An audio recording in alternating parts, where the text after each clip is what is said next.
Olha, vamos mudar de assunto? Enquanto você tá mandando pro superchat aí, que já já a gente vai ler.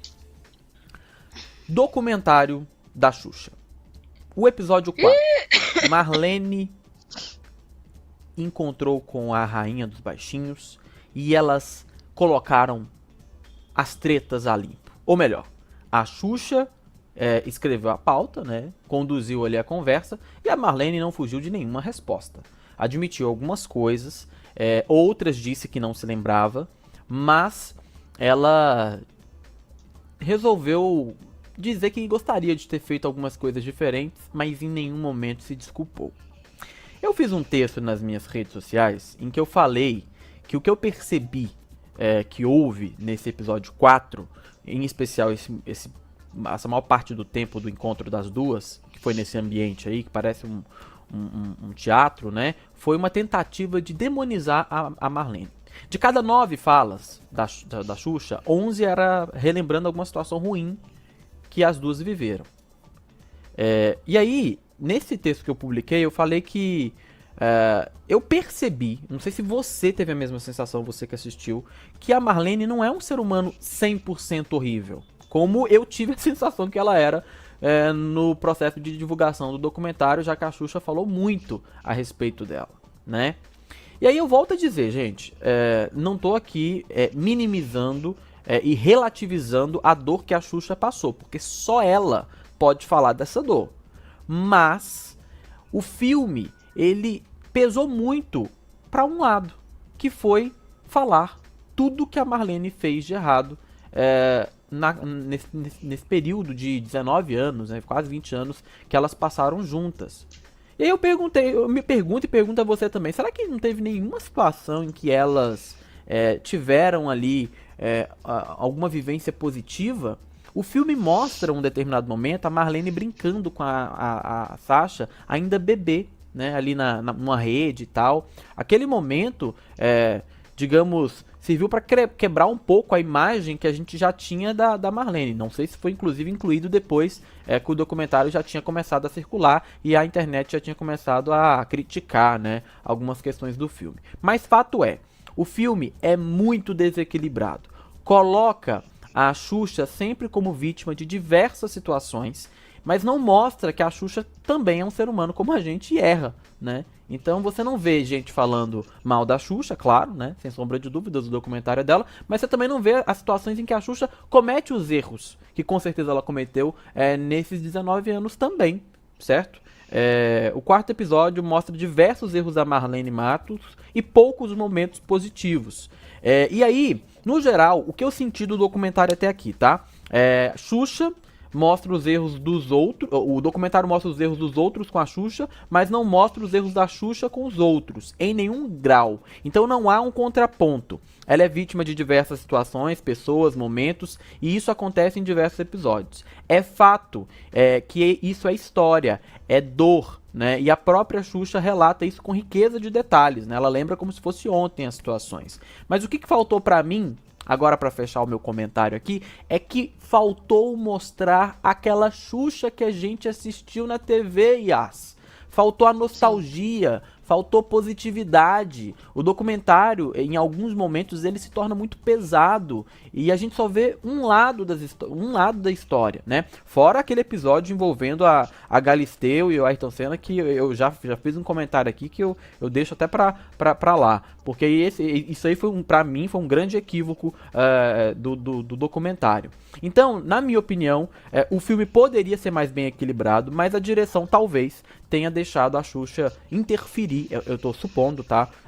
No roteiro e também na forma como tudo foi ao ar. Você não acha, não, Yas? O que você tem sentido de percepção aí na internet com esse episódio da Marlene e até aqui no documentário? Olha, eu concordo com você de que a gente só vê um lado da história, mas isso é óbvio, porque afinal de contas o documentário é sobre a Xuxa. Sim. Quem quiser saber a versão de Marlene, faça um documentário com a versão da Marlene. Qualquer coisa que a gente contar vai estar contaminada pela nossa versão. Dieguinho e eu vamos contar o mesmo fato e cada um vai contar a sua parte. Ponto. Concordo com você também na coisa de não existe uma pessoa, Dieguinho, me desculpe, tá? posso estar enganada, mas é a forma que eu penso. Ninguém é 100% mal e ninguém é 100% bom, né? Boa.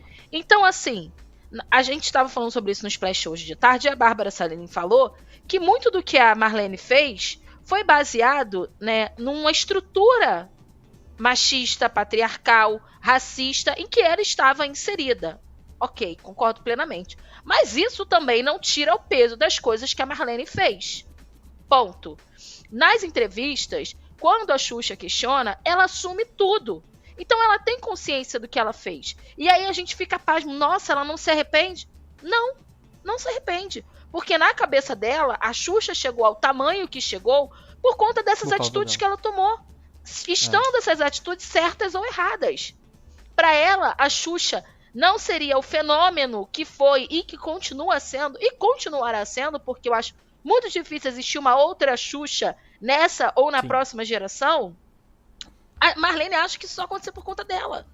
Hoje em dia, entendeu? Se a gente daqui a alguns anos a gente se deparar com uma nova Xuxa e tudo mais, obviamente, né, nós esperamos que ela não passe pelo que a Xuxa passou. Porque a carreira dela, gente, foi moldada em traumas, basicamente. Né? A gente sabe que para chegar no nível que ela chegou, existe muita abdicação. Existe muita abdicação. Mas talvez ela tenha abdicado de coisas que ela não precisava. E também não acho que a relação das duas fosse ruim o tempo inteiro. Muita gente está falando aqui, mas ela é madrinha da Sasha. Foi ela que obrigou. Entende? É uma relação muito conturbada. O que a Xuxa queria, muito provavelmente, era um pedido de desculpas, era ver que a Marlene estava arrependida. E a Marlene não está. Ela está convicta das ações dela. E no final das contas, ela tem esse direito. Porque, sabe quando você fica assim, caramba, a pessoa tá toda errada e tá ali. E é isso, é impressionante, mas é como ela se sente. Ela, na cabeça dela, faz todo sentido o que ela fez. Ela tem mérito pela carreira da Xuxa? Tem, gente. Tem. Ninguém chega a lugar nenhum sozinho. Mas ela exagerou na dose? Exagerou na dose pra caramba. A gente vai ver um documentário que mostra os dois lados da história? Acho muito difícil. E até para isso, esse documentário serve. Porque agora todo mundo quer saber o lado da Marlene. Que a mulher era sempre uma história meio nebulosa, assim. Talvez essa geração mais nova não saiba o que estava acontecendo na época. Ninguém entendia muito bem. Sempre vai mostrar um lado só. Eu não vou fazer, Dieguinho, um documentário sobre a minha vida e vou chamar uma pessoa que eu não suporto para falar, não, porque vai me botar abaixo de chinelo? Não. Eu vou chamar só quem gosta de mim, quem é legal comigo, as pessoas com quem eu fui legal. Vou dar a minha versão. Entendeu? Mas se você estiver envolvida. Se você estiver envolvida. Claro.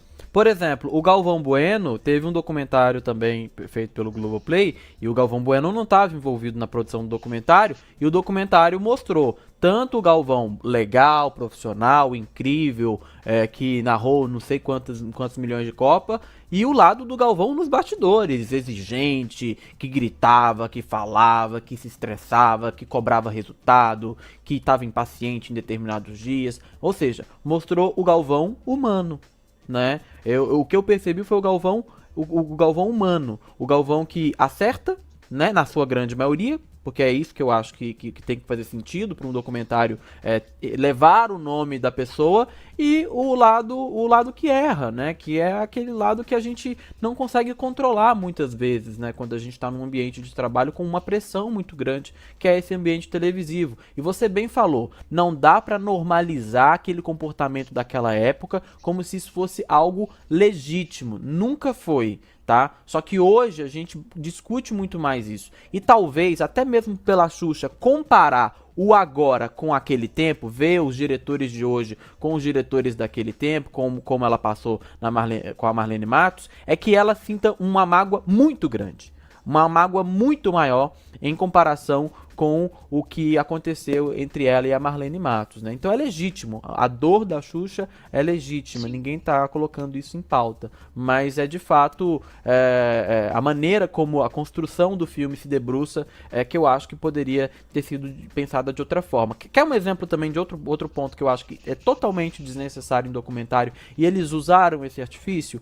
Trilha sonora triste. A musiquinha, sabe, melancólica, que fica tocando de fundo enquanto a pessoa tá fazendo depoimento. Teve um determinado momento desse mesmo episódio que uma trilha sonora começou a tocar enquanto a Xuxa falava. Precisa? Precisa você botar Lato, que é a segunda parte do episódio 4, que já é muito triste? Não tem a menor necessidade. Então, eu percebi que até mesmo a edição do filme, ela cometeu alguns equívocos, né? Que eu acho que prejudicaram muito mais a Xuxa e a percepção do que foi a Xuxa, do que propriamente falando, beneficiaram ela. Não é à toa que tem gente que tá ficando do lado da Marlene e contra a Xuxa. É também culpa da edição do filme, que não conseguiu equilibrar situações e deixar com que tudo fosse consumido pela audiência de uma maneira natural. Não precisa você enfiar a goela abaixo que a Marlene é uma carrasca, como o episódio, pelo menos na minha concepção, pintou, né? E eu acho que faltou talvez mostrar que a relação delas também teve algo positivo, né? Até porque tem um detalhe, nesse episódio elas dão risada juntas, né? Tem momentos de descontração ali, são raros, mas tem momentos de descontração que até o Bial começa a rir também no meio. Então, assim, não sei, eu acho que o filme poderia ter atacado num outro caminho e mantido ali um equilíbrio, talvez, para que o público pudesse valorizar muito mais a Xuxa do que, propriamente falando, ter essa curiosidade de saber agora quem é Marlene Matos. Porque as pessoas querem agora ouvir a Marlene, né? Você falou isso aí, as pessoas querem saber o que a Marlene tem a dizer do episódio, né? Mas com relação à trilha sonora, vai botar o quê? O pessoal aqui, a Lelê tá falando, vai botar o quê? Frevo? A história é triste, vai botar música triste. O Dieguinho não quer que bote nada. Atenção, atenção, trabalhadores do audiovisual. Diego Schwenk está avisando. A história é triste, silêncio. A história é feliz, fala baixo que o Dieguinho reclama, tá bom? Não quer trilha sonora. Inclusive, aqui no programa, tá, Maicon? Enquanto o Dieguinho está falando, por favor, a partir de agora a gente quer silêncio. Não vai botar trilhazinha. Oscar de trilha sonora. Pode mandar pra tirar. Academia do Oscar, pode tirar. Porque, entendeu? Ele não quer saber. Ele não tá nem aí pra nada. Vai, Dieguinho, segue tua vida. Segue tua vida, segue. Pra sexta-feira. O pessoal tá se divertindo com a nossa queridíssima Yas Fiorello. Olha, gente, tem que deixar o like, tá? Não esquece não. Vocês esqueceram o like hoje, né? Eu sei que é sexta-feira, a galera tá sextando mais cedo, mas não pode esquecer o like não, gente. Como é que eu vou mostrar pro Chico Barney que a gente conseguiu fazer uma live legal se vocês não